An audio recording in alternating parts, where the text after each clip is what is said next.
Bienvenido a Futbolístico. Mi nombre es Natalia Gómez Junco, actual jugadora profesional de fútbol. Futbolístico trata de abordar el fútbol como un todo, más allá de un deporte. En este espacio comparto las experiencias, aprendizajes y herramientas que me ha dado este deporte.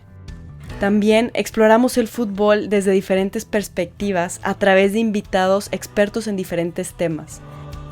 El objetivo es ver este deporte más allá de la cancha y que nos cuestionemos de la vida usando el fútbol como un medio. Hola, bienvenidos a otro jueves de Futbolístico. El día de hoy seguimos con esta trilogía alrededor de la pregunta ¿es tan importante la fuerza mental como la física? Es la segunda parte y es la perspectiva de un psicólogo. Tengo como invitado a Obed Eliud Gómez Barreras. Él también es mi maestro en el ENDIT, que es un curso de entrenadores que estoy tomando. Es mi maestro de psicología y es alguien que transmite todo lo que sabe de una forma muy apasionada y entretenida. Y gracias a él he aprendido mucho de la psicología. Obed es ex árbitro profesional de la Femex Foot. Lo hizo durante 17 años. Tiene una licenciatura en psicología de la Universidad Autónoma de Nuevo León y tiene una maestría en psicología del deporte. Es docente del ENDIT y es psicólogo en Secretaría de Educación Pública. También es árbitro de la Liga Balompié Mexicano.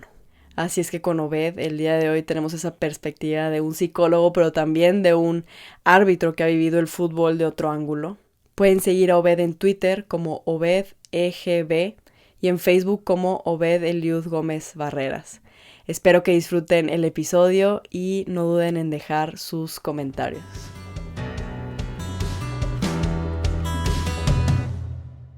Hola Obed, muchas gracias por estar hoy aquí en Futbolístico. ¿Cómo estás? Hola Natalia, buenas tardes. Muy bien, gracias a Dios. Estamos contentos de estar aquí. Gracias por la invitación. A tus órdenes. Gracias por compartir con nosotros hoy tu sabiduría tanto de la psicología como del arbitraje, ¿no? Esta combinación bastante peculiar que tienes tú, has sido árbitro profesional y también estás preparado como psicólogo, consultas y bueno, también eres mi maestro en el ENDIT.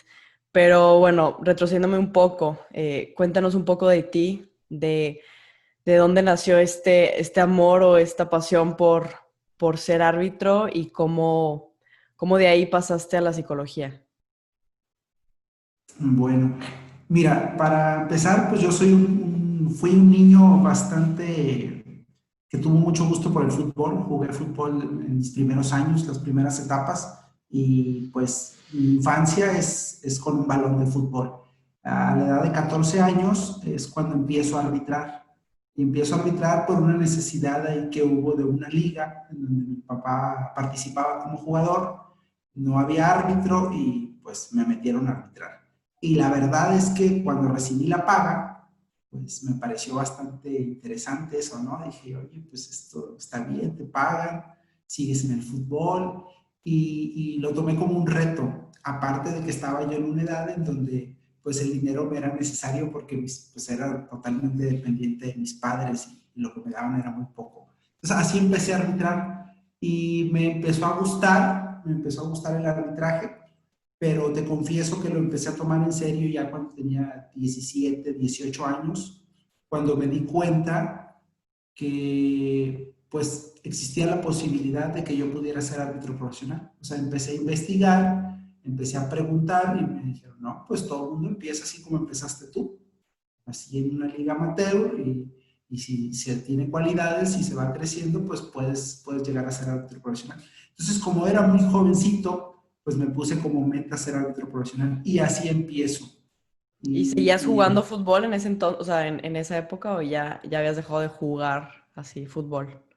no, seguía jugando, dejé de jugar a los 17 años y dejé de jugar porque pues me hicieron tomar la decisión, porque el hecho de que yo fuera a jugar significaba que no podía arbitrar en esa liga, Claro. ni a mi equipo ni a los demás equipos. Entonces la gente que en ese entonces tenía el grupo de árbitros me dijeron, es que nos haces más falta aquí arbitrando que jugando. porque jugando pues no marcas ninguna diferencia, entonces yo creo que eres mejor acá. Entonces la verdad es que sí opté por el arbitraje, me enamoré del arbitraje.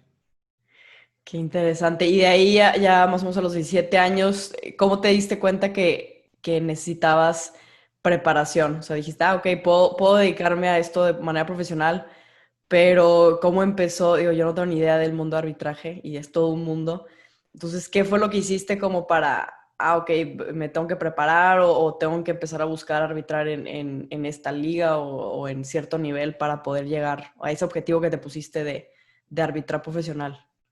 Bueno, me hace cuenta que cuando yo tenía 17 años, 16, iba a cumplir 17 años, me mandaron a un torneo estatal de Benito Juárez, que son menores de 20 años los chicos.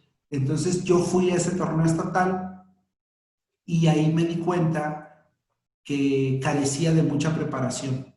O Ok. sea, que ignoraba muchísimas cosas desde el punto de vista reglamentario, conocimiento de reglas de juego, conocimiento técnico. ¿Por qué? Porque yo era un árbitro que nunca me había preocupado pues por leer las reglas, por prepararme físicamente. ¿Por qué? Porque como jugaba, pues yo arbitraba lo que sabía de cuando jugaba. Y decía, pues esto es falta, esto es fuera de juego, esto es penal. Cosas básicas que cualquier persona que juega fútbol pues se supone que sabe.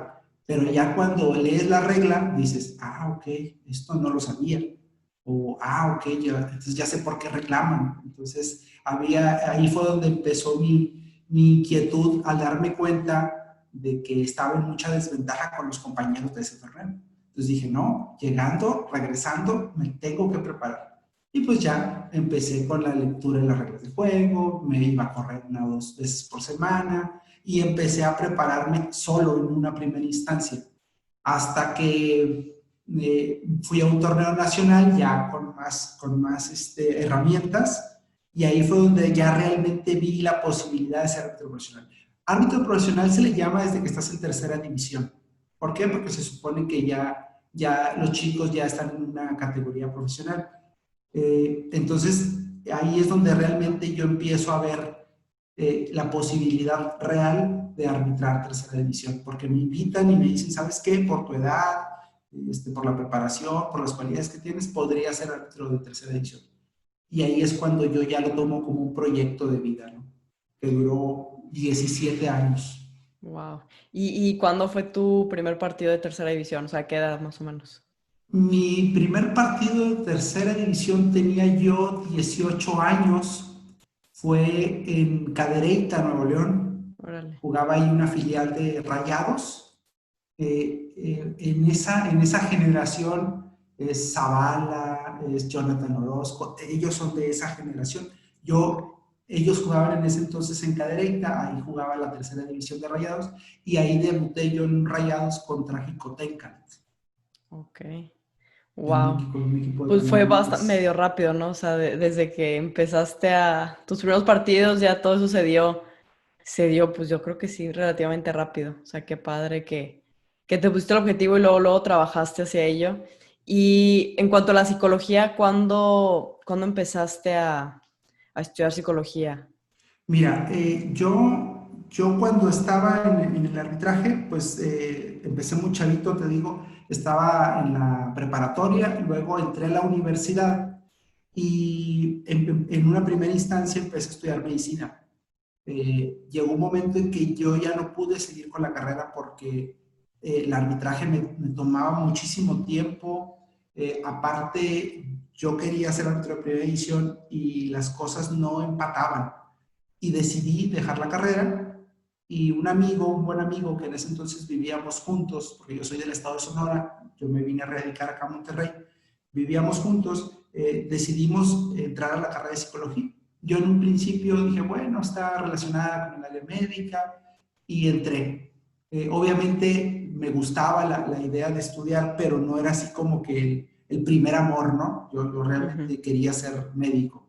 Y entro a psicología, y durante segunda división, liga de ascenso, yo estudiaba y arbitraba. Fue muy complicado, ¿por qué? Por los viajes. Sí, claro. fue bastante desgastante con algunos de mis maestros y ahora los entiendo, ahora que yo doy clase, porque llegar y decir, profe, pues vengo el martes, o profe, tengo concentración y nos vemos dentro de 15 días. Entonces, pues obviamente no es fácil para ellos y obviamente para uno tampoco. ¿Por qué? Porque pues la exigencia es mucha, te exigen en lo deportivo y tú te tienes que exigir en lo académico. Terminé la carrera y me dediqué solamente al arbitraje. Y cuando yo estaba en Liga de Ascenso, en una convención de árbitros, fue el doctor Octavio Rivas. Es papá de Claudia Rivas, de la psicóloga. Él también fue psicólogo de la selección mexicana. Y me acuerdo que nos dio una charla. Ahí estábamos, la convención en ese año fue en Acapulco y me quedé impactado, ¿no? Dije yo, órale, o sea, yo no sabía que existía un psicólogo deportivo. O sea, yo no sabía que había una persona que se encargaba de tratar al deportista para que esté en óptimas condiciones. Y me llamó mucho la atención. La verdad es que ahí fue cuando dije yo, después voy a estudiar una maestría o me voy a especializar en psicología deportiva. No tenía ni idea. Después conocí a Edgar Albo, estando yo en segunda división, conocí a Edgar Albo ahí de Tigres, un día que fui a arbitrar a Suazua, él se acercó y estuvimos platicando. Entonces ya me dijo él que la había estudiado en el extranjero, que aquí en México no había, y con el paso de los años se abre la maestría en la Universidad Autónoma de Nuevo León y ya una vez yo retirado, dije yo, pues esta es la oportunidad que estaba esperando, me inscribo y ahí cursé mi maestría en la uni y la verdad es que muy contento, muy, muy contento porque muchas cosas, muchas herramientas que el deportista requiere, realmente se necesitan trabajar con un psicólogo. O Claro. sea, a veces uno piensa que puede solo, pero la realidad es que ni sabes cómo, ni tienes una guía a quien te vaya regulando. Entonces sí es necesario que exista un profesional. Es como cuando te pones a entrenar solo. Pues sí, te puedes poner a correr, te puedes poner a hacer pesas, pero si no existe alguien que vaya regulando las cargas, las formas, pues terminas perdiéndote. Sí, estoy totalmente de acuerdo creo que en México no está, o no sé, yo desde chica en mi formación no escuchaba o nunca trabajé con un psicólogo deportivo hasta ya mucho tiempo después. Quizá en selección nacional fue la primera vez que trabajé con un psicólogo deportivo, pero creo que no se usa tanto en México, no sé, no sé tu opinión. Mi punto de vista es que no se usa tanto en los equipos quizá más jóvenes que no te orientan tanto, porque el fútbol o el deporte, como lo dices tú, es algo muy, muy duro mentalmente. Entonces, yo muchas de las cosas que ahora aprendí, ahora sé, las vas aprendiendo sola. O sea, nadie me dijo de que esto es visualización, esto es fortaleza mental, o esto es, no, o sea, es así como que el más fuerte sobrevive, ¿no? Al menos así a mí me tocó mi formación. Y ya ahorita sí, ya veo que ya se está entendiendo que la psicología del deporte se puede usar de una manera para potencializar al jugador que antes no se hacía. Entonces, digo, ¿tú cómo ves esto? ¿Tú crees que sí en México se utiliza o apenas se está empezando a utilizar como desde tu perspectiva? Mira, yo creo que estamos bastante alejados, por ejemplo, de países del primer mundo en la cuestión de la alta competencia, el alto rendimiento, Estados Unidos, los países europeos, incluso los asiáticos. Ellos nos llevan mucha ventaja en ese sentido. ¿Por qué? Porque ellos, es una cuestión cultural de formación desde pequeños, ¿no? Pero en el fútbol, por ejemplo, hablando del fútbol mexicano, en el fútbol mexicano hace años el cuerpo técnico, pues las cuestiones básicas era el entrenador, el médico y el preparador físico. Incluso, y las categorías que iban hacia abajo en tercera, pues el médico y el entrenador. Si no tenemos preparador físico, pues ahí nosotros más o menos sabemos cómo. Entonces, había cosas como que eran de la canasta básica, pero el psicólogo nunca aparecía. Hoy en día ya vemos, por ejemplo, que los equipos de tercera división ya pues tienen su preparador físico, porque se han dado cuenta que es una etapa muy importante para el chico en la cuestión de la preparación, que tenga una preparación física adecuada, porque está en el desarrollo. Entonces, poco a poco nos hemos dado cuenta que la cuestión mental, la preparación psicológica, marca una diferencia entre el jugador promedio, entre el atleta promedio y uno de élite. Esa es una realidad, porque aquí en este país hay gente que tiene muchísimas cualidades en todos los deportes, como en otros países, pero a la hora de la alta competencia, la cuestión mental, la cuestión psicológica, pues es la diferencia entre una medalla de plata o estar fuera del medallero o ser una medalla de oro. Por ejemplo, tú Claro. ves a los clavados en México. O sea, es un deporte que siempre da medallas, pero es un deporte que tiene años trabajando con un psicólogo deportivo. Ok. Y ellos son generaciones que están acostumbradas a eso. Y los clavadistas en México empiezan desde etapas muy tempranas. Entonces, el trabajo con un psicólogo para ellos es algo de diario, o sea, y Claro. es algo muy normal, o sea, se vuelve parte de su rutina. Sí, y cómo te acostumbras, ¿no? O sea, yo en mi formación estaba acostumbrada a que casi que el psicólogo era el entrenador, ¿no? Incluso tuve entrenadores que eran más psicólogos que entrenadores, este, pero nadie así se sienta contigo y te dice, digo, quizá los clavadistas es un deporte individual y es más, pues, específico, digo, no tengo ni idea de clavados, pero en fútbol tienes a un equipo de 25, 30 chavos, chavas, y como que tratar a cada uno, híjole, a veces no hay tiempo o es mucho trabajo para el entrenador o para el psicólogo más bien. Entonces creo que, no sé, como que es difícil acercarte al jugador en ese sentido, ¿no? De tener el tiempo de hacerlo individual, cada quien es diferente. Y me ha tocado jugar con chavas súper, súper talentosas, más chica, y que a la mera hora mentalmente, lo que tú dices, ¿no? Mentalmente no les da para jugar a un buen nivel, o quizá no, las exigencias son mayores de lo que ellas pensaban, nadie se las explicó, nadie les dijo, entonces como que no las reciben, no las entienden, y bueno, mejor me alejo del deporte, mejor hasta aquí. Entonces, no sé si sea una combinación de que no hay psicólogos y cuando hay es trabajar en un equipo pues es súper amplio, ¿no? O sea, es complicado tratar con tantos deportistas al mismo tiempo. Bueno, hay que diferenciar algo. El psicólogo deportivo está para llevar al deportista a una condición óptima para la competencia. Ese es el objetivo del psicólogo deportivo. Cuando es un equipo, ya sea de fútbol, o sea, un equipo, es muy complejo. ¿Por qué? Porque las personalidades obviamente son muy variadas, porque las edades son muy variadas, porque la formación de cada uno de los deportistas, de los futbolistas o las futbolistas es muy variada. O sea, no es lo mismo tu formación, por ejemplo, la formación que recibiste desde pequeña, desde tus padres, tus maestros, la gente que te formó, a otra persona que viene, no sé, de otro estado, con otro tipo de familia, con otro tipo de entorno. Entonces, de ahí parten muchas de las condiciones que nosotros tenemos cuando nos paramos en una cancha. Cuando entramos a la Claro, competencia, ahí salen muchas cosas. La cuestión de la seguridad. Ahora, en el caso del fútbol, hay algo que afecta mucho, que es la expectativa. O sea, desafortunadamente el futbolista o el deportista está muy preocupado por lo que se espera de él, por la ujú, expectativa que genera. Y eso le genera mucha presión. Y esa presión obviamente se la genera él solito. ¿Por qué? Porque de repente malentendemos la cuestión de la competencia, porque la competencia debe ser con mi mejora continua, no con claro. mi compañero de al lado.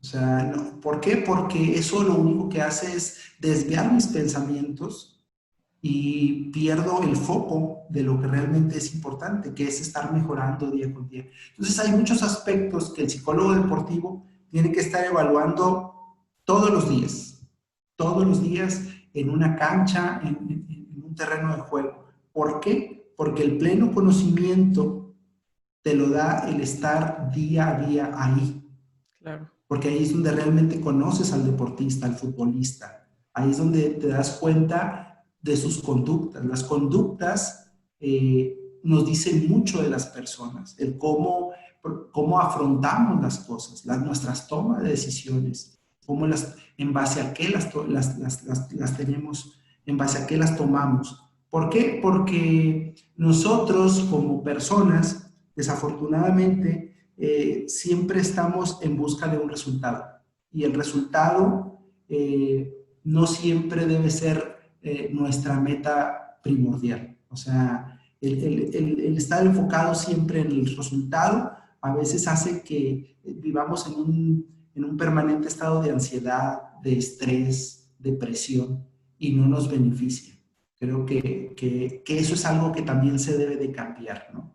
O sea, el estar más enfocados en el proceso, no Sí. tanto en ganar o perder.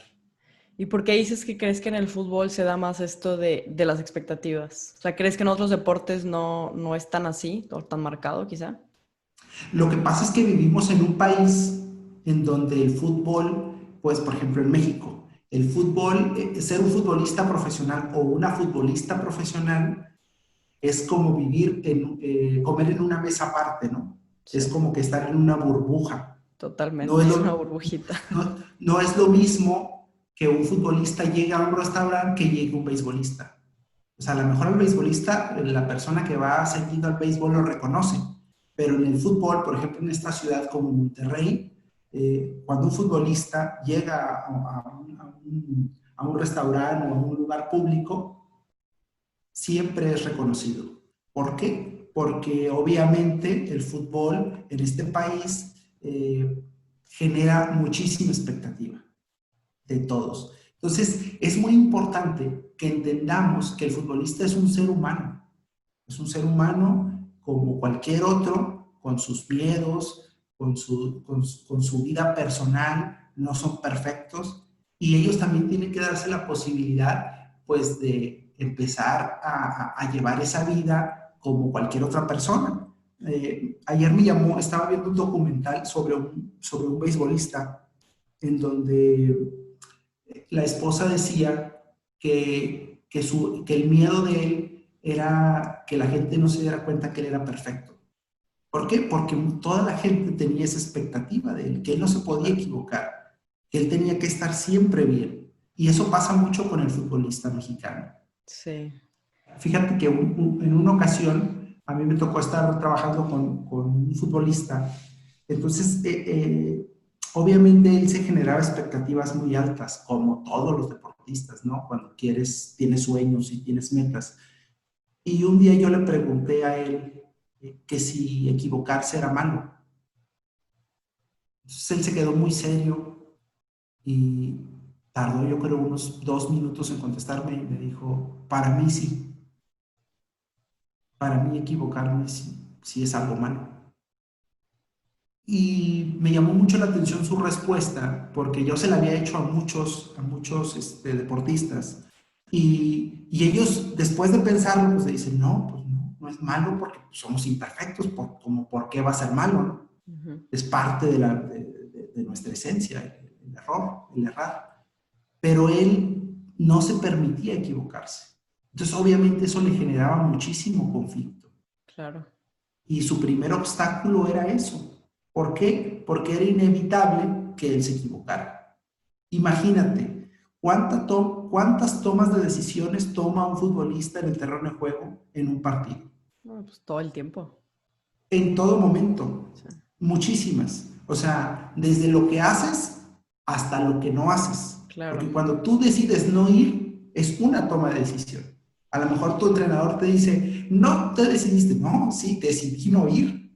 O sea, decidí esperar.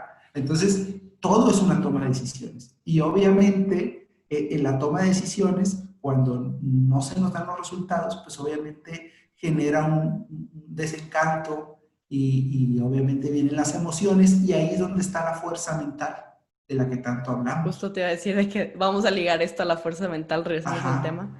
Pero sí, claro, ahí ¿Por totalmente qué? entra la fuerza mental. Claro, porque ¿qué es la fuerza mental? Pues obviamente nosotros regulamos nuestras emociones. Tenemos que tener esa capacidad de regular las emociones. Todos la tenemos, unos en mayor o en menor proporción, pero todos regulamos las emociones. Hay que entender algo, en el deporte de alto rendimiento o en el deporte hay variables que no podemos controlar. Entonces esas variables hacen que nuestras emociones broten. Entonces el tener esa capacidad de regularlas, pues requiere entrenamiento. Claro, Lo que decías tú, hay quienes aprendimos solitos, ¿sí? Pero no todos podemos aprender solitos. Y a veces aprender solos nos lleva mucho tiempo y nos quita muchas oportunidades de crecimiento. Porque claro. dices tú, pues lo aprendí ya cuando ya me voy a retirar. Pues, o sea, si lo hubiese aprendido luego, esa es una. La otra, dirigir nuestros pensamientos y nuestras conductas. Porque si nosotros dirigimos nuestros pensamientos siempre de forma positiva, esto nos garantiza que nuestra mente no va a estar ocupada con esos pensamientos negativos que nos llegan después de los errores. Porque cuando nosotros tenemos ocupada nuestra mente con esos pensamientos negativos, lo primero que generamos es ansiedad. Entonces pasan muchísimas cosas a nuestro alrededor y nosotros estamos con nuestros pensamientos negativos.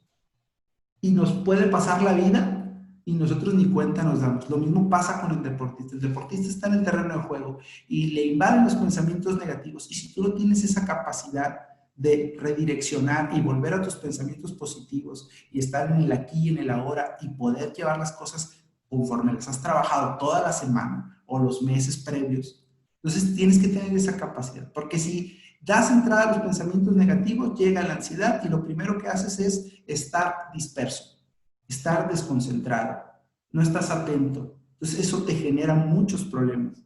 ¿Por qué? Porque tus compañeros se dan cuenta, incluso hasta te dicen, oye, ya, regresa, Sí, dale vuelta a la página, lo que sigue. Y lo que sigue es la cuestión de nuestras conductas. Nosotros expresamos mucho pues con lo que hablamos, pero más con nuestras conductas. Nuestro lenguaje corporal dice muchísimo. La forma en que nosotros actuamos dice muchísimo.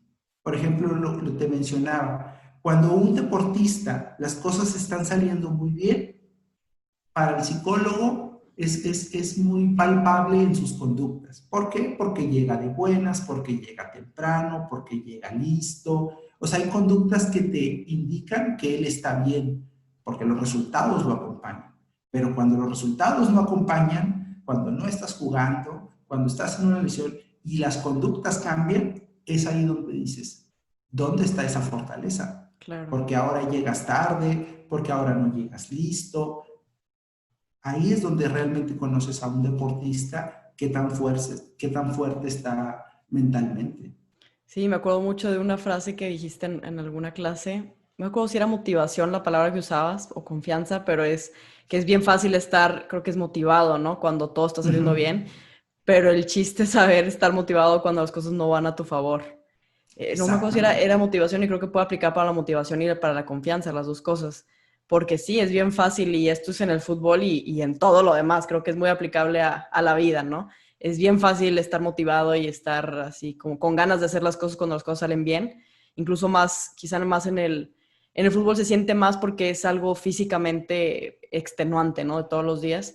Pero cuando las cosas no van a tu favor, el simple hecho de pararte para ir a entrenar a veces te cuesta el mundo. Cuando es mental, totalmente. O sea, no es que haya sido más pesado esa semana o realmente no hay un factor así físico, sino es mucho lo mental. Y digo, yo lo he vivido totalmente y es cierto, y eso te drena muchísima energía y ya te cuesta más trabajo, como dices tú, concentrarte, te cuesta más trabajo hacer todo y hasta parece que te pesa más todo, pero es simplemente ese switch mental de esa fortaleza mental, de tener de aprender ciertas habilidades para que en esos días puedas sobreponerlos, ¿no? Más fácil que no te pese de esa forma, ¿no?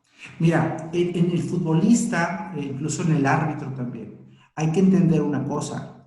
El futbolista debe entender, el deportista debe entender que hay decisiones que él no puede tomar, como por ejemplo la de si vas a jugar o no vas a jugar, la de si vas a arbitrar o no vas a arbitrar. Son decisiones que no te corresponden a ti. Claro. Entonces, cuando tú eres beneficiado con esas decisiones que estás alineando, jugando semana a semana, arbitrando semana a semana, obviamente es fácil estar trabajando, estar entrenando. ¿Por qué? Porque nosotros tenemos el resultado a nuestro favor y estamos tan acostumbrados a si el resultado es positivo, mi motivación es al 100, pero si el resultado es negativo, no. Entonces ahí es donde nosotros debemos de redireccionar y afrontar las cosas de otra forma. Entender que así como cuando nosotros no vamos y le decimos, oiga entrenador, ¿por qué alineé? Porque no le preguntamos, nada más sales a la cancha a jugar o sales a la Claro, cancha a arbitrar. Pero cuando no juegas, cuando no arbitras, ahí sí sientes toda la necesidad de ir y decir, óigame, pero ¿por qué no juego? Como, ¿por qué no arbitro? No, debemos entender que esas decisiones dependen de ellos y que la única forma de revertir la situación es mejorando. Esa es la claro. única. Cuando una persona mejora y mejora sustancialmente, es imposible que la demás gente no se dé cuenta. No sé si te ha pasado que de repente uno tiene compañeros que pues llegan en un nivel no tan bueno y trabajan. Y es tan evidente para todos que hay una mejora que todo el mundo empieza a decir, oye, ¿cómo mejorar? Sí, no sé, Y, claro. y, Pasa todo el auto, tiempo. y automáticamente empieza a jugar y automáticamente empieza, entonces le empieza a ir mejor. Entonces, ahí es cuando tú dices, pues esa es la fórmula. El objetivo debe ser mejorar todos los días. Claro. La competencia debe ser conmigo mismo. ¿Por qué? Porque eso te hace que tu mente, pues obviamente no te juegue malas pasadas. ¿Por qué? Porque el depender de decisiones de terceros, pues empiezas a sacar muchas conjeturas. Y esos Claro. son pensamientos que lo único que hacen es daño al deportista. Sí, no sé si sea parte de la naturaleza quizá del deportista o que somos muy competitivos, ¿no? En general es como una característica, somos ultra competitivos, o sea, todo lo que haces fuera del fútbol también es competencia a veces. Pero está esta parte de que, eh, por ejemplo, a mí la primera vez que me dijeron esto fue como que no, dije no es cierto, no lo creí. O sea, me acuerdo en la universidad el entrenador nos sentó y nos dijo, a ver, así tal cual en un pizarrón anotó, qué cosas no puedes controlar en un partido de fútbol. Y empezamos a decir, no, bueno, cosas muy evidentes, ¿no? El clima, el árbitro, el público, así. Y después ya cosas como si te sale o no un pase, o si te sale, si metes o no gol. Y yo en ese momento dije, pues claro que no, eso sí lo puedo controlar. Yo sí puedo controlar si doy un pase bien o si meto el gol. Y ya después me di cuenta, y creo que mucho tiempo después me di cuenta que no. O sea, yo puedo trabajar y puedo mejorar para dar cada vez, tener más probabilidad de dar un pase bien, porque pues mejoras la técnica, mejoras tu parte física, mental y todo. Pero al final hay veces que literalmente el balón bota en un hoyo y se va, o sea, hay cosas que no se pueden controlar, o sea, el resultado no lo puedes controlar. El meter un gol sí puedes mejorar todo para la técnica y todo lo detrás para poder meter más goles o tener más probabilidad de que sea gol, pero al final el portero puede hacer un atajadón y eso no lo controlas tú. Entonces hay tantas cosas que no controlamos que creo que como, bueno, yo al menos en mi crecimiento pensé que controlaba, hasta que te llega un punto y dices, no, lo único que puedo controlar, y esta es como una frase mía, ¿no? Es mi actitud y mi esfuerzo. O sea, si yo con todos los días trabajo con esfuerzo y le echo ganas y con actitud, vas a mejorar, como dices tú, o sea, inevitablemente mejoras. Y esa actitud es, bueno, a veces las cosas, o quizá tiene que ver con esto de fortaleza mental, ¿no? A veces las cosas no van a salir como yo quiero, pero con una actitud adecuada y que se trabaja todos los días, o sea, no es algo que acabas de trabajar, o sea, esto es un constante trabajo porque te enfrentas a retos nuevos y todo. Entonces, teniendo una actitud adecuada y herramientas, pues bueno, las cosas que no puedo controlar, que son el 90% de las cosas, las voy a saber redireccionar o trabajar a mi favor, ¿no? Y es lo que tú dices, ¿no? Es muy desgastante estar este, cuestionando, quejándote de cosas que son ajenas a ti, que es la mayoría de las cosas. Entonces, Así esto es. a mí me tardé años en descubrir esto o en entenderlo, porque aparte lo dicen más joven y de primera dices, no es cierto, ¿no? O sea, ya tienes tus cosas que te han trabajado, que te han funcionado y todo lo demás es como que no, este entrenador no sabe lo que habla, cuando en realidad sí, o sea, ahorita estoy totalmente de acuerdo con eso. Hay tantas cosas que no controlamos como futbolistas y dentro de esta competencia y de esta autoexigencia y de sí, que somos seres súper competitivos, piensas que controlas muchísimas cosas y al final en realidad es nada. Y lo que sí puedes controlar es esta parte de fuerza mental para tener esas herramientas para poder, este, pues redireccionar, ¿no? Cuando las cosas salen como no esperabas, pues redireccionas y quizá lo utilizas a tu ventaja o ni modo, o sea, sigues trabajando, ¿no? Así es. Yo soy convencido de que nuestra mejora siempre la podemos medir, siempre, siempre. En el deporte, pues obviamente siempre hay un adversario y cuando hay un adversario, pues hay una oposición. Y eso no lo puedes controlar, o sea, tú no puedes controlar la mejora de él, Claro, porque a lo mejor tú tienes presupuestado algo, planeado algo, y a la hora de la competencia dices, oye, es que este es mejor de claro, lo que yo había visto, de lo que yo había percibido, de lo que yo pensaba. Entonces, pero si tú dices, bueno, voy a cambiar mi actitud y yo sé que estoy trabajando todos los días y que lo puedo hacer mejor, pues obviamente el resultado, tarde que temprano, va a ser satisfactorio, porque tienes que mejorar todos los días. Yo creo que las personas que son deportistas, cuando tú decides ir a tu entrenamiento, tu objetivo debe ser aprender algo nuevo y mejorar, claro. mejorar, aunque sea poquito, pero mejorar. ¿Por qué? Porque eso le da sentido. Desafortunadamente, el deportista mexicano y el futbolista pasa mucho en el fútbol.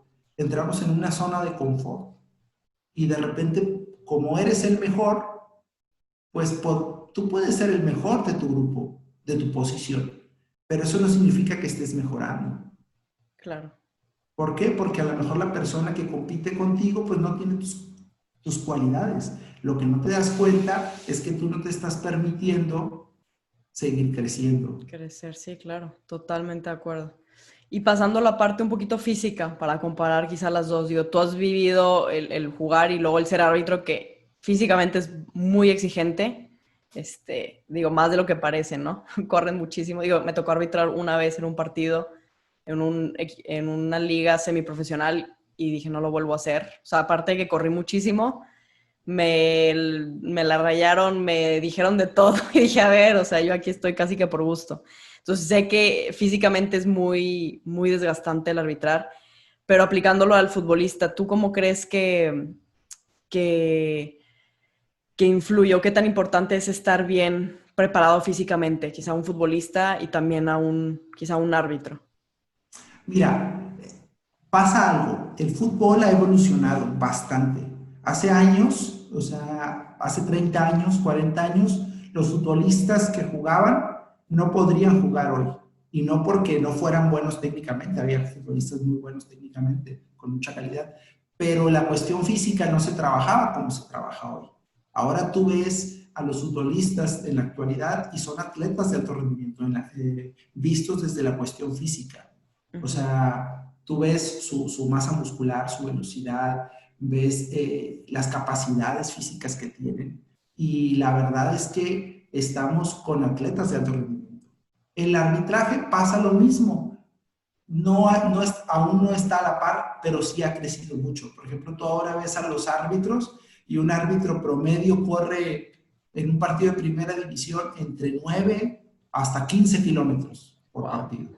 Entonces, obviamente es diferente. ¿Por qué? Porque el futbolista salta, se barre, tiene choque, hay mucho contacto físico. Entonces, y el árbitro no. Pero el árbitro es un trabajo físico muy extenuante, donde hay muchos cambios de ritmo y sobre todo donde tiene que tener la calificación y la sanción. Porque pasa algo. La toma de decisiones del árbitro con el desgaste físico obviamente se va mermando. Es algo, claro, incluso en el futbolista pasa, que en los últimos minutos su toma de decisiones ya no es tan efectiva. ¿Por qué? Porque el cansancio físico merma esa toma de decisiones. Lo mismo pasa con el árbitro. Entonces, ¿qué se requiere? Que tanto el futbolista como el árbitro sean atletas capaces de tomar decisiones tan trascendentes, tan importantes como el minuto 1 como el minuto 97. Se tiene que trabajar. Mira, el deportista es como si tú tuvieras una mesa de cuatro patas. Entonces hay cuatro patas y esas cuatro patas son las cuatro cosas que se tienen que trabajar. Lo físico, lo técnico, lo táctico y lo psicológico o mental. Si tú tienes una mesa y una pata está más corta porque no la trabajas igual, o sea, no crece como crecen las otras, pues obviamente la mesa va a estar así ladeada, no te va a servir.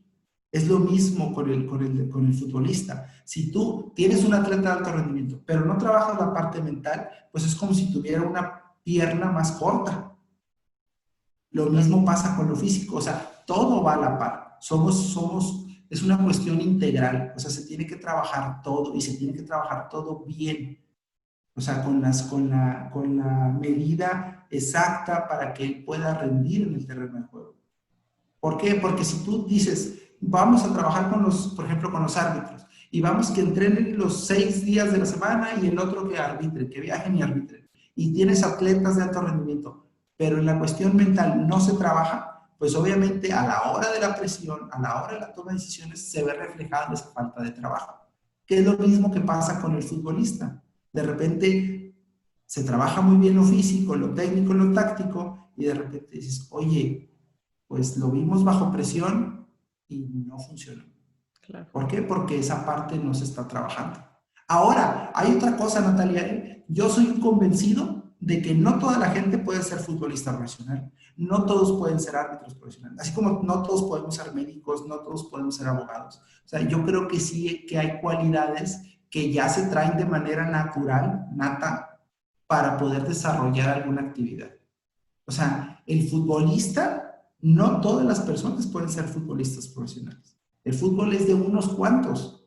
¿Por qué? Porque se necesita tener esas cualidades, manejar esa presión, tener esa resiliencia. Por ejemplo, hoy está muy de moda este concepto, pero es una realidad. No toda la gente tiene esa capacidad de levantarse rápido y afrontar las cosas de una manera positiva y seguir trabajando. Hay gente que se queda estacionada en su derrota meses, años, Pero, décadas. ¿crees que esta parte se pueda trabajar, todo esto de resiliencia, de forjar ese carácter para ciertas profesiones? ¿O crees que, como dices tú, es algo innato, pero que ya no se puede trabajar? O quizá ya no lo traes, pero bueno, trabajándolo puedes desarrollarlo poquito o mucho. Yo creo que todo se puede trabajar y todo se puede mejorar. O sea, mira, por ejemplo, si tú tienes dos niños, un ejemplo, tienes dos niños en una primaria y un niño es huérfano y el otro tiene un papá y una mamá, tíos, abuelos, una familia, se puede decir, estructurada. Obviamente el niño que es huérfano, pues tiene mucha desventaja. ¿Por qué? Porque carece de una figura paterna, de una figura materna, se ve reflejado en su confianza, en su autoestima, pero eso no significa que él no pueda mejorar. Que si tú trabajas con él la parte mental, no significa que él pueda ser una persona con confianza, con una autoestima buena. Claro que puede ser. ¿Va a costar más trabajo? Claro, seguramente sí, porque a lo mejor el otro pues ha recibido amor, cariño, confianza desde muy pequeño y ha crecido con esa autoestima que le permite pues no tener miedos.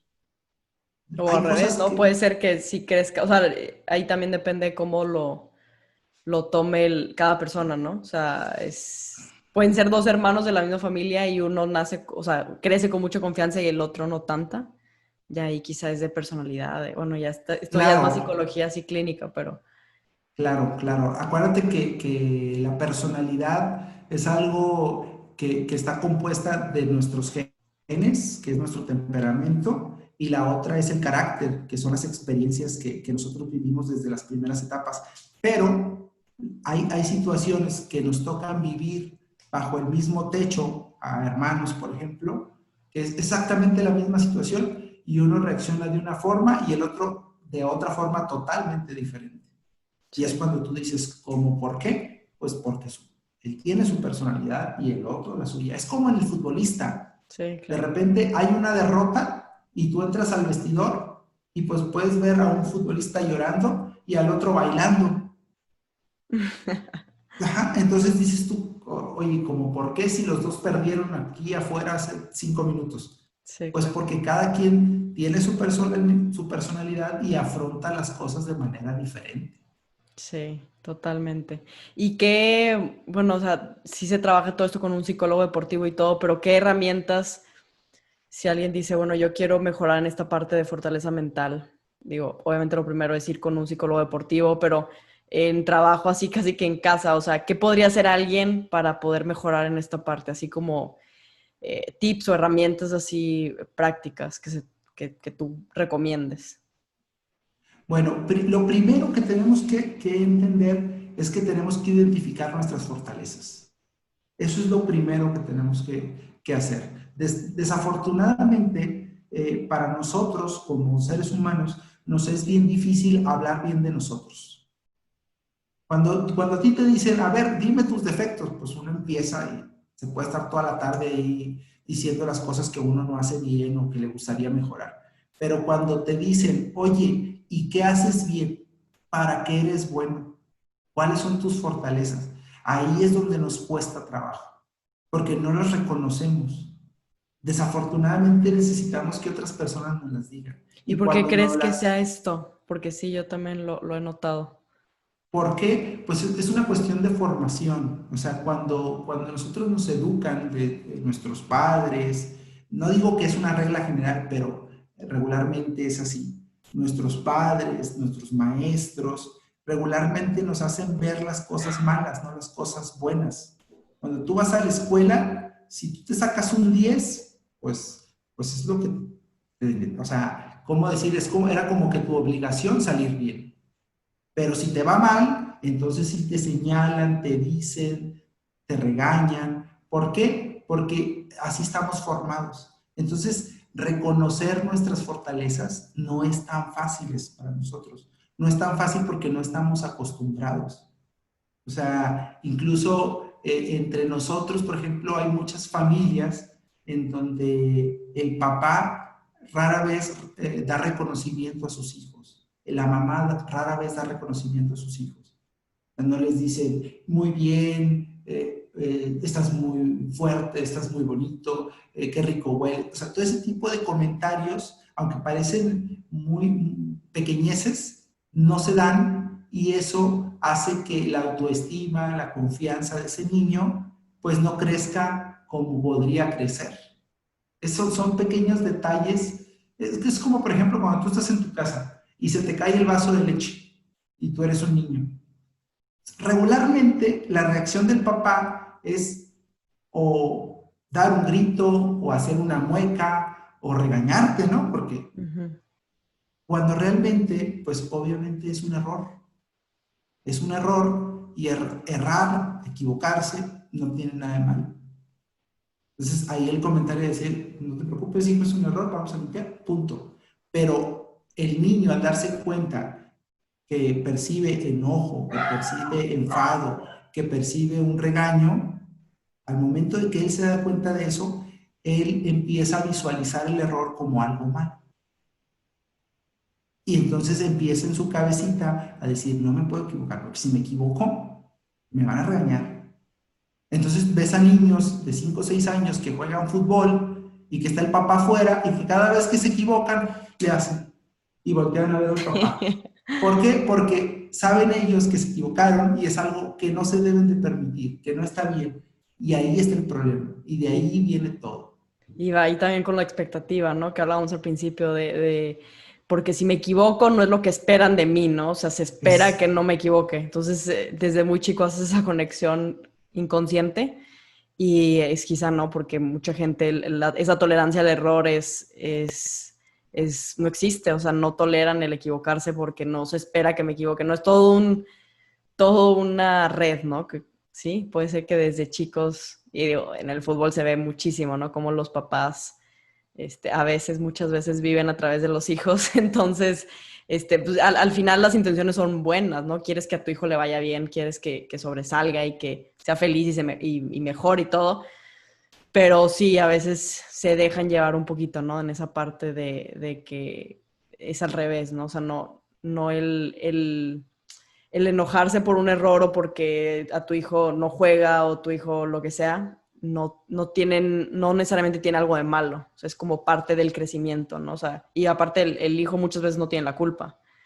Es un círculo vicioso, ¿no? Y bueno, ya después el crecimiento, pues esto como que ya se puede trabajar, ya más grande, haciéndolo consciente, dándote cuenta de que por qué no tolero el error, pues por esto, todo trabajando estas expectativas y digo, es totalmente trabajable también. Así es. Entonces, lo primero es tener claras nuestras fortalezas. Eso es lo primero. Y lo segundo es eso que acabas de decir. O sea, empezar a identificar qué cosas las tenemos por la percepción que tenemos desde nuestra infancia.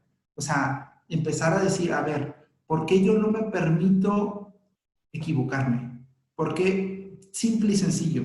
O sea, ¿por qué nosotros no podemos salir a la calle si no estamos arreglados? O sea, detalles de ese tipo que dices tú, o sea, ¿en qué momento yo tengo este concepto de las cosas? ¿Por qué las tengo?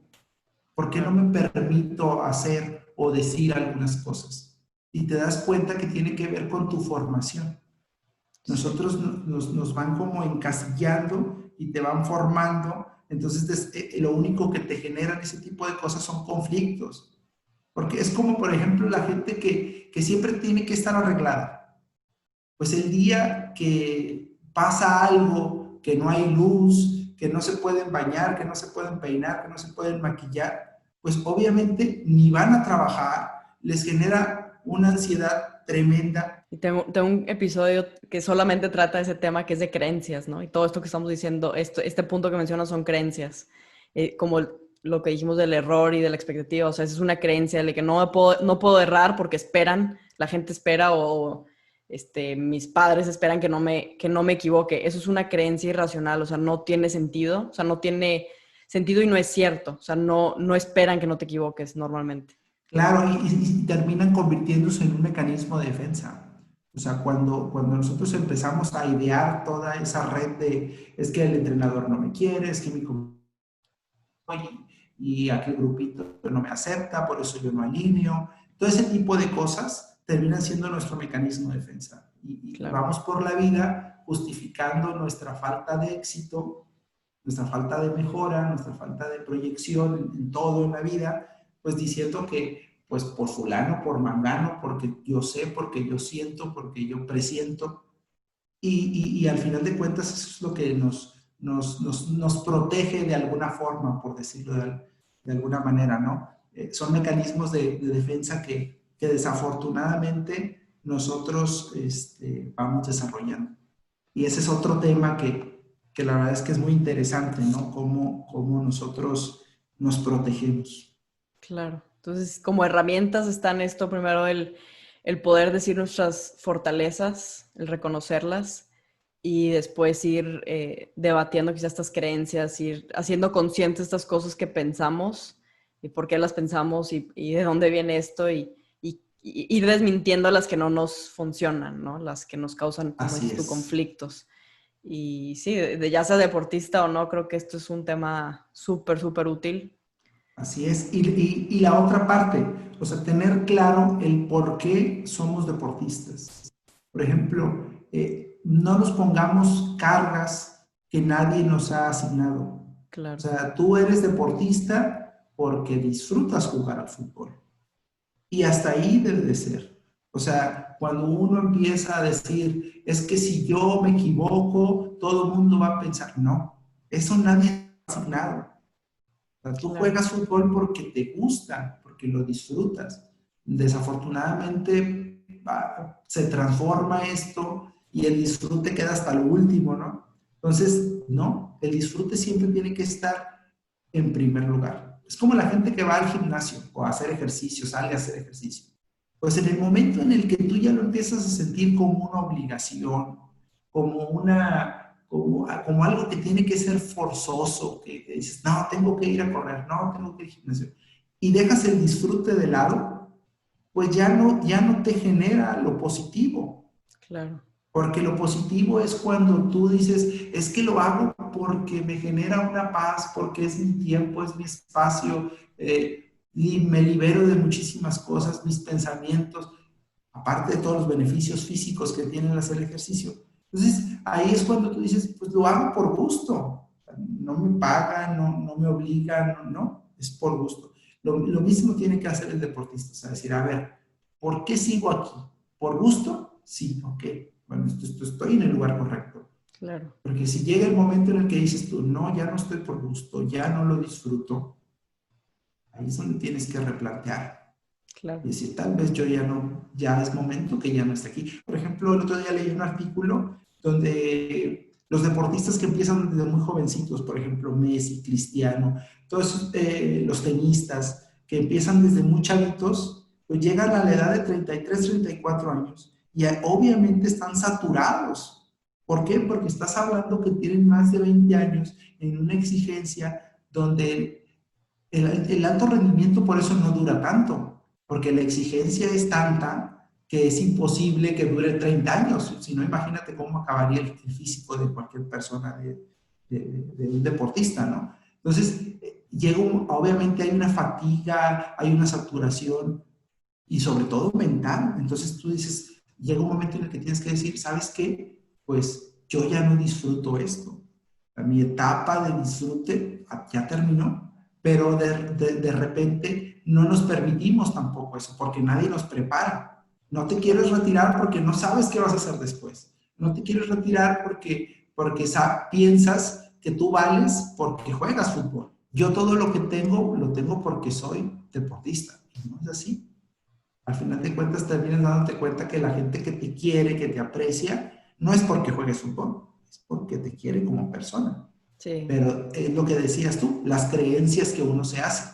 claro. Es todo un tema eso del retiro, del disfrute también. Y yo sí creo que también el disfrute eh, también se puede trabajar de cierta forma. Digo, esto creo yo, ¿no? O sea, sí, y más como cuando te dedicas a algo ya de manera profesional, empiezas de repente a verlo como obligación o como se te empieza a olvidar un poquito la parte del disfrute y es, no sé, es lo más, como dices tú, es lo más importante, es lo que debería estar ahí primero. Y es muy fácil para la gente de afuera decir, ay, pues qué padre, o sea, sal y diviértete, sal y es tu trabajo. Pues sí, ese es el chiste, ¿no? De salir y tomarlo como un juego, como estoy saliendo a jugar cascarita con mis amigas.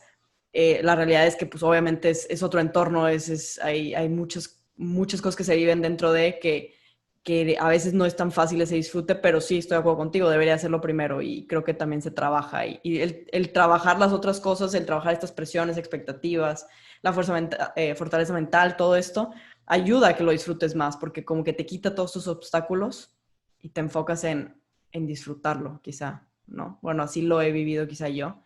Entonces, creo que sí es trabajable de cierta forma. Sí, la verdad es que necesitamos trabajar mucho nuestra mente, porque al final de cuentas nos condicionan nuestros pensamientos, condicionan nuestras cosas. Eso es algo que nadie puede negar. O sea, yo pienso de una forma y lo reflejo en mis conductas. Entonces Claro. tenemos que tener pensamientos positivos, tenemos que ser capaces de ser resilientes, de crecer, de mejorar día con día, pero sobre todo de afrontar las cosas de una manera positiva. Entender que no todo está bajo nuestro control. Claro. Hay muchas cosas, hay muchas variables que no dependen de nosotros, que dependen de la voluntad de otra persona, de la percepción de otra persona. Entonces, tenemos que entender que eso no lo podemos controlar. Lo único que podemos controlar, como bien dijiste hace ratito, es nuestra actitud, la forma en la que yo afronto. Claro. ¿Cómo? De una manera positiva, trabajando, mejorando. Y en todo en la vida debe ser así. Y bueno, para acabar y resumir, contestando a la pregunta del tema, ¿tú crees que es tan importante la fuerza mental como la física? Sí, yo creo que tenemos que entender que tiene que ir de la mano. O sea, tenemos que entender que el deportista es un todo. O sea, no puedes separar lo físico. Imagínate que tú salieras a jugar sin cabeza. Pues no. O sea, Sí, eres una persona que entra al terreno de juego, que muestra sus capacidades físicas, pero que también tiene una infinidad de toma de decisiones. claro, Y para tomar decisiones tenemos que trabajar nuestra mente, porque ahí es donde vemos reflejada nuestra seguridad. Una forma de medir la confianza de un deportista es en la toma de decisiones. claro. Ahí es donde, en qué tipo de decisiones toma. Lo mismo pasa con los entrenadores. Entonces, tenemos que trabajar. ¿Y es igual de importante? Claro que es igual de importante. Ok. Hay una frase que me gusta mucho que dice que todos los que piensan que el fútbol se juega con los pies son los mismos que piensan que el ajedrez se juega con las manos. Ujú. ¿Cierto? O sea, Sí, ambos se juegan con la cabeza, son igual de importante. O sea, no es nada más lo físico. Se sí, tiene que pensar, se tienen que tomar decisiones, se tiene que actuar. Entonces, es importante que le demos importancia a todo. claro. Súper bien. Y para acabar, unas preguntas que le hago a todos los invitados, como para conocer tu perspectiva del fútbol. Son preguntas, lo que tú pienses. Aquí sí no hay error. Ok. La primera es define el fútbol en una palabra. Pasión, Para ti, ¿qué es el fútbol o qué te ha dejado el fútbol? alegría. Digo, esto puedes hacer más palabras, ¿eh? Y ya, Ok. nada más es la primera. Si tuvieras una conversación con un alien y no supiera nada de fútbol, ¿cómo se lo describirías? como, como un deporte que te permite disfrutar, o sea, disfrutar y reconocer. Mira, a mí, ¿sabes qué me encanta del fútbol? O sea, yo le diría a él que te permite conocer a la gente tal cual es. O sea, ahí realmente conoces a la gente. Me imagino que hay otras actividades también en donde te das cuenta cómo es realmente la persona, pero ahí es donde cuando tú metes a un niño a jugar y ves ahí cómo se comporta, las conductas que tiene, dices, él es esa persona. Y nosotros igual, o sea, cuando tú te metes a jugar y Sí. pones tu cara ahí de enfadada, pues así eres tú, ¿sí me Ajá. entiendes? Yo estoy Ajá, súper de acuerdo contigo y me ha tocado gente que me dice que no es cierto, alguien es muy diferente a como es en la cancha en la vida real. O sea, hay jugadoras contra las que me ha tocado jugar que son súper leña en la cancha, así, mala leche, o sea, en verdad. Y en la vida real, gente cercana, digo, porque evidentemente yo no las conozco como personas, me dicen, no, hombre, es la persona más linda del planeta. Y yo le digo, no es cierto, no te creo. O sea, está escondiendo su ser real, porque no puede ser que en la cancha sea tan mala onda y en la vida real sea súper, súper linda, así toda. Yo digo, eso no me la creo. O sea, yo sí también creo como tú, que en la cancha sale todo, salen tus demonios a flote. claro, ahí realmente te proyectas tal cual eres. Sí, Sí, o totalmente de sea, acuerdo. claro, claro. Por ejemplo, pasa mucho, a mí me llama mucho la atención los futbolistas, cómo se comportan cuando pierden o cuando van a perder. O sea, que todo el partido no acaba y ya van a perder. O sea, va 4-1 y era un partido importante, era un resultado. Y tú los ves, a mí me gusta mucho verlos. Y digo yo, o sea, cómo hay quienes no tienen esa capacidad de decir, bueno, fue una mala tarde, perdimos, fueron mejores que nosotros. No, simplemente no pueden, ¿no? O sea, no controlan sus emociones y Sí. explotan y dicen cosas que no deben de decir, hacen cosas que no deben de hacer. Y dices tú, pues ahí está, él es él. Sí, a mí también me encanta ver esos partidos. Cuando veo que un equipo así importante va perdiendo, luego pongo la tele para ver cómo manejan o quizá le dan la vuelta, ¿no? O ves ahí realmente cómo afrontan una adversidad. A mí también se me hace súper interesante. Y sí ves, digo, también los entiendo, ¿verdad? Porque estás en la plena calentura del partido y traes la adrenalina, entre que traes muchas cosas también químicas en ti que lo hace todavía más difícil el controlar tus emociones y controlar todo esto. O sea, sí, en verdad es más difícil de lo que parece, creo yo, porque estás, digo, bajo no sé, este cóctel y ves a tus compañeros y se contagia toda esta energía y yo sí creo en que es más difícil de lo que parece, pero sí, estoy totalmente de acuerdo contigo. Ves jugadores que pues súper maduros, ¿no? Lo toman, pues sí, perdí, pues ni modo, fue mala noche. Incluso en las declaraciones, ¿no? Después del partido, hay declaraciones padrísimas de jugadores que pierden, pero declaran súper fríamente, ven el partido, ¿no? Y minutos después de que acaba. Y última pregunta, ¿alguien a quien admiras y por qué? No tiene que ser del fútbol. Fíjate que, bueno, en particular, así que yo admire obviamente, mira, para mí todos los deportistas, por ejemplo, en el caso del fútbol, para mí yo admiro a todos, porque como dices tú, sé lo que hay atrás. Y cuando tú conoces la parte, o sea, cuando no nada más ves el día del partido, sino que conoces la parte del esfuerzo de la semana, de los años, de todo el sacrificio que se lleva, pues aprendes a admirarlos. Te voy a platicar una anécdota. Nosotros cuando yo viví en el DF, entrenábamos en el CECAP y había una guardia. Entonces, los entrenamientos se dividían entre los chavos de segunda y tercera y la gente de ascenso y primera edición. Entonces, unos entrenábamos un horario y otros a otro. Y un día yo lo escuché a la guardia que dijo, es que a mí me da mucho gusto verlos en la tele, dice, porque yo los veo todo lo que hacen en la semana. O sea, he visto cómo los regañan, veo que llegan a las 6 de la mañana, cuando está haciendo un frío terrible, cuando está lloviendo, a veces sin ganas, cuando estás enfermo. Entonces, esa parte de verlos ahí en la tele y ver la parte buena, pues es así como que es muy padre porque sabes todo el esfuerzo y todo el sacrificio. Entonces, yo admiro mucho a los deportistas por eso, o sea, al futbolista, a todos, porque sé que hay detrás del escaparate, pues hay un esfuerzo muy, muy grande y hay un montón de sacrificios. O sea, el hecho de privarte de tus etapas de vida normales, ya con ese simple hecho significa que tú has puesto a disposición todo para que las cosas funcionen y puedas estar ahí. O sea, el hecho de privarte de ir a una boda, de ir a un cumpleaños, de ir a un viaje, de que sacrifiques a tu familia, todo ese tipo de cosas, para mí, la verdad es que son muy valoradas de mi parte, ¿no? Y la verdad es que admiro mucho, o sea, yo la verdad admiro mucho al deportista de alto rendimiento, a todos, ¿no? No a alguien en particular, a todos, porque sé que todos han hecho un gran esfuerzo para estar ahí. Unos más, otros menos, pero todos han hecho su esfuerzo. Claro.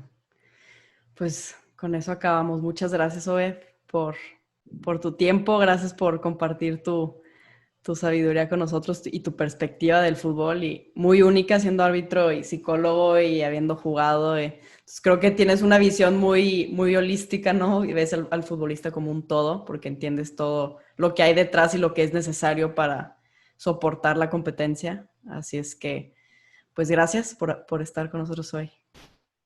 No, gracias a ti y te felicito. La verdad es que me agrada mucho el hecho de que haya futbolistas, hombres o mujeres, árbitros, árbitras, que no solamente se queden en la cancha, sino que se preparen, que traten de tocar a más gente y sobre todo que exista esa parte de la preparación. Ahorita que decías tú, es que fuiste árbitro y aparte eres psicólogo. Claro, porque no nos podemos quedar nada más en fui futbolista, fui árbitro, fui boxeador, fui tenista, ¿no? Existe otra parte que también hay que atender y que también hay que ser plenos ahí y que también hay que crecer.